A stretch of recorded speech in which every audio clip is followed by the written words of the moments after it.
भैया light of कर दीजिए।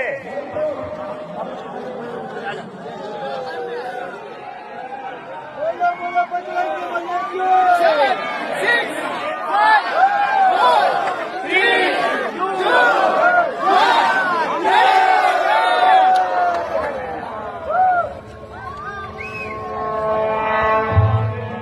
సర్వ మానవాళికి రక్షకుడు, మనకు కొండంత అండగా నిలిచేవాడు, మనసులో తలచిన వెంటనే గుండెల నిండా ధైర్యాన్ని నింపగలిగే మహాయోధుడు, అభయహస్తంతో ఎల్లవేళలా మనల్ని కాపాడే ఆ పవనపుత్రుడి ఇప్పుడు మనసారా స్తుతించుకుంటూ శ్రీ పంచముఖ ఆంజనేయ స్వామిగా అవతారమెత్తిన కథ దృశ్య రూపంలో తిలకిద్దాం రండి.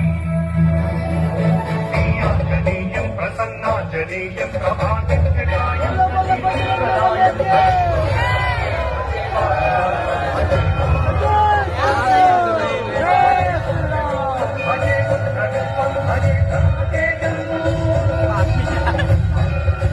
అది రామాయణ మహాయుద్ధం.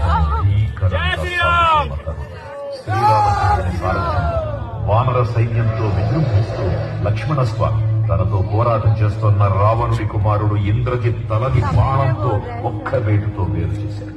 ఇంద్రజిత్ మరణ వార్త విన్న రావణుడు ఆవేశంతో ఊగిపోయాడు. ప్రతీకారం కోసం పాతాళ లోకాధిపతి తన సోదరుడు అయినటువంటి మహిరావణుడి సహకారం కోరాడు.